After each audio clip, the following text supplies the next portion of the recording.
Good morning, students. I hope you all are doing well. Students, we have already done definitions of lesson 14. Today we will do short question answers. Okay, so first you will mention date November 20, 2020 and day Friday. Short question answers. Question 1. What is wind? Wind क्या होती है? Moving air is called wind. Moving air means बहती हवा, जो धीरे धीरे हवा चलती है, बहती है, उसे हम क्या बोलते हैं? विंड.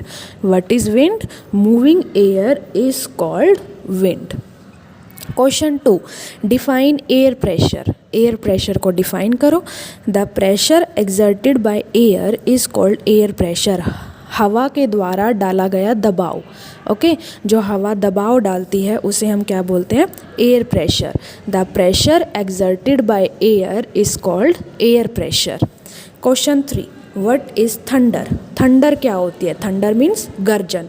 गर्जन क्या होती है? The loud noise in the sky that we can hear when there is a storm and that usually comes after a flash of light is thunder. आकाश में जब बहुत ज़्यादा शोर होता है जो हमें तब सुनाई देता है जब कोई तूफ़ान आता है या फिर बिजली चमकने के बाद. तो बिजली चमकने के बाद और तूफ़ान के बाद आकाश में बहुत ज़्यादा शोर सुनाई देता है, तो उसे हम क्या बोलते हैं? Thunder. The loud noise in the sky that we can hear when there is a storm and that usually comes after a flash of light is thunder. Question 4. What happens to air in a region if it gets heated up? किसी क्षेत्र में जो हवा होती है उसके साथ क्या होता है जब वो बहुत ज़्यादा गर्म हो जाती है? When air gets heated up, जब हवा गर्म हो जाती है, the molecule starts to vibrate. तो molecules जो होते हैं वो वाइब्रेट होना शुरू हो जाते हैं. And the space between the molecule increases. और जो मोलिक्यूल्स के बीच में जो स्पेस होता है वो बहुत ज़्यादा बढ़ जाता है, जो मोलिक्यूल्स होते हैं वो बहुत दूर दूर हो जाते हैं. द एयर एक्सपैंड, इससे हवा जो है वो फैल जाती है. एंड बिकम्स लेस लाइटर, और कम हल्की हो जाती है. When air gets heated up the molecule starts to vibrate and the space between the molecules increases. The air expands and become less lighter. Question 5. Where do you expect the pressure to be high? At the equator or at the pole? Why? आपको कहाँ पर लगता है कि pressure ज़्यादा होता है? Equator पे या फिर पोल्स पे? इक्वेटर पे या फिर पोल्स पे, दोनों में से प्रेशर कहाँ ज़्यादा होता है और क्यों?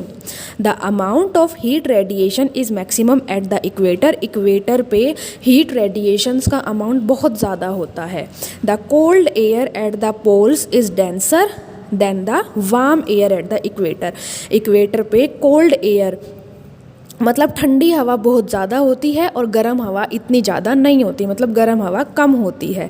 Hence air pressure is higher at the poles than at the equator. इसलिए एयर प्रेशर पोल्स पे ज़्यादा होती है और इक्वेटर पे कम होती है. The amount of heat radiation is maximum at the equator.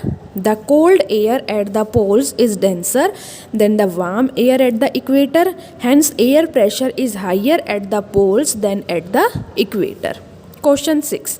Differentiate between a wind vane and an anemometer. Wind vane और अनीमोमीटर में क्या डिफरेंस होता है?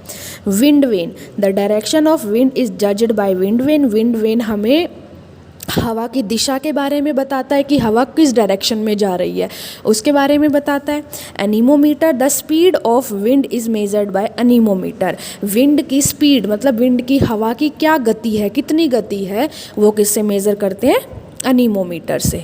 Wind vane, the direction of wind is judged by wind vane. Anemometer, the speed of wind is measured by anemometer.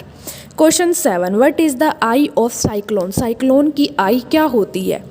Eye is the roughly circular area of light winds that encompasses the center of a tropical cyclone. Cyclone के centre में, बीच में एक circular area होता है, वो गोल गोल घूमता रहता है.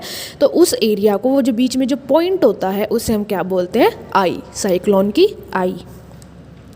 आई इज़ द रफली circular area of light winds that encompasses the center of a tropical cyclone.